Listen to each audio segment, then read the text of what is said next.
and welcome to Monster-Kissing Secrets. I am Cindy Ashtons, and today we have a real amazing person with us. It is Jay Bradley. Hello, Jay. Hello. Okay, so Jay, Jay is actually, like me, he's Canadian. He immigrated to the U.S., and he has a great story to tell. And so, Jay, tell us what you were doing back in Canada and what prompted you to go and immigrate to an entire other country like I did. Well, you know, I've always acted on the side, more for fun than anything else. I did TV commercials, and I started out modeling many, many years ago. Yes, by the way, he's a very well-known actor, or model, sorry, back in Canada. Okay. Yes. He's all shy now. Okay, go on. All right, well, you know, I was running my own corporate events company, and I did catering and corporate events for about 15 years of my life. And then there came a time where I just was literally going up the elevator, signed a lease for a brand new office, and was thinking, what am I doing? You know, this isn't feeding me, this isn't satisfying anymore. Kind of had that sick feeling in my stomach. Yeah, so even though, like, on paper you were highly successful, you had your own business, you were into 6 and 7 figures, you had your own office, you had a beautiful house, I think you said you had a Beamer. Right. So you had all these possessions, which is what so many people want, but you weren't happy. Right. Yeah. Right, and so, you know, a friend, around the same time, a friend started gently suggesting that I sell my house, because he felt that it was sort of a weight on me that was it's perhaps keeping holding you me trapped. back. Yeah. I didn't really see it. To me, it was, you know, the sense of security, and it was, you know, sort of proof that I had made it, I guess.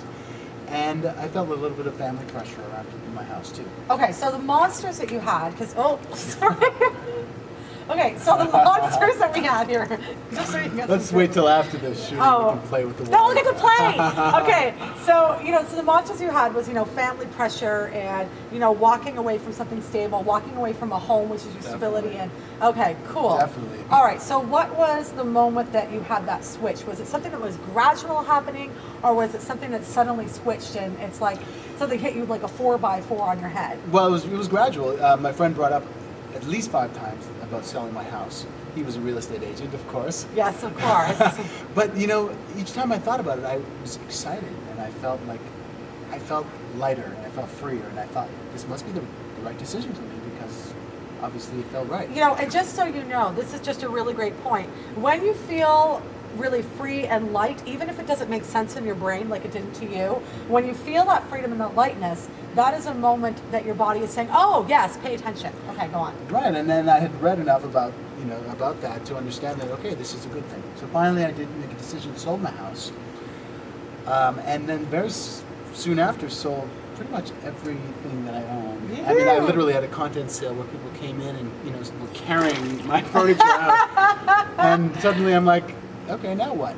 So I rented at a friend's house for a few months, and around that time I went to New York to visit a friend. Okay, now listen for the synchronicity that's about to happen. I love this part of the story. Go on. Well, I mean, I literally was walking around New York one day and decided to take a different street home.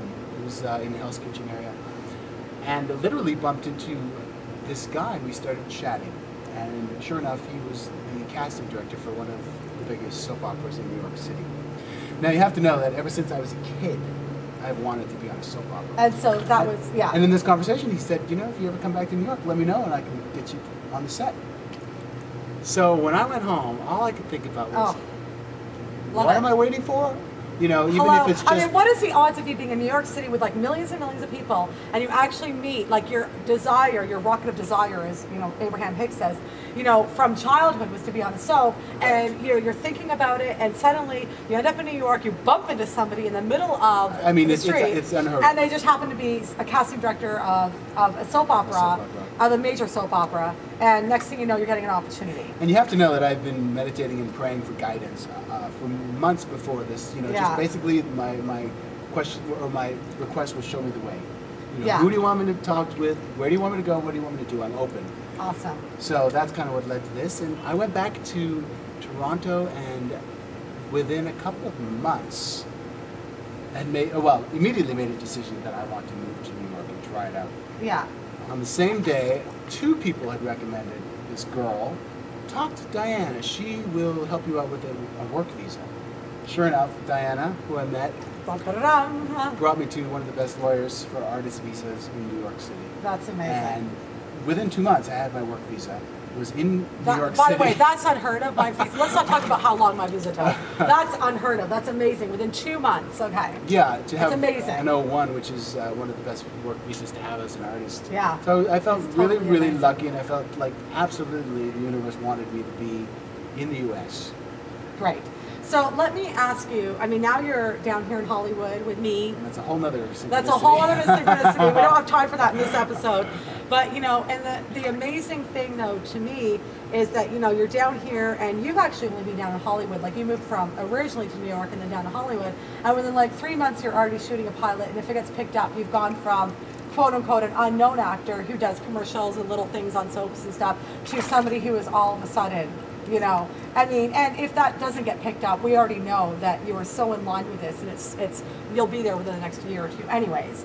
So, tell us then, what would your #1 monster kissing secret be? What was the #1 message that you need to tell everybody?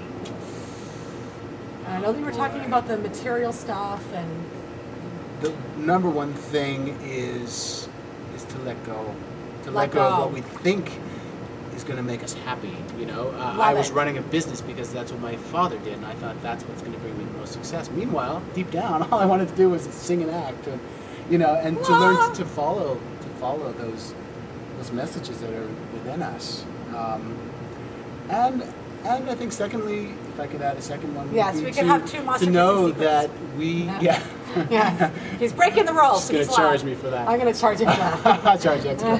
I think just to know that we are worthy of actually doing what we love, having fun, and getting paid for it. And I think for the longest time I thought, well, I love it, but I can't make money.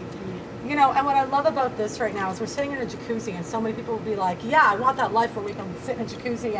But, you know, that's a quick fix if you're not living at your soul's purpose. Eventually, the big car and the house, well, not the big car, but the fancy car and the house and the jacuzzi and all that stuff, I mean, that's going to wear out if it's because of a quick fix and because of a need to feel prestigious or a need to feel a certain way. But when you go to your soul's purpose and you have, like I do, my jacuzzi, it's because I'm really happy with what I'm doing, and I've created that from the place of love and purpose and passion. That is so important. I know. That is so important. And once it's you're so happy, exciting. Everything else comes. I really believe that. Yeah, I'm totally with you. Well, Jay, if anybody wants to see him, oh my God, he's so cute. You should see his pictures and his video and hear him sing. Go to jbradley.com and go visit him. Oh, I'm sorry. jbradleytalent.com. And yeah, thank you so much. And my pleasure. I'm so grateful that you were here. Thank you for having me. Oh, big wet hug. Big hug.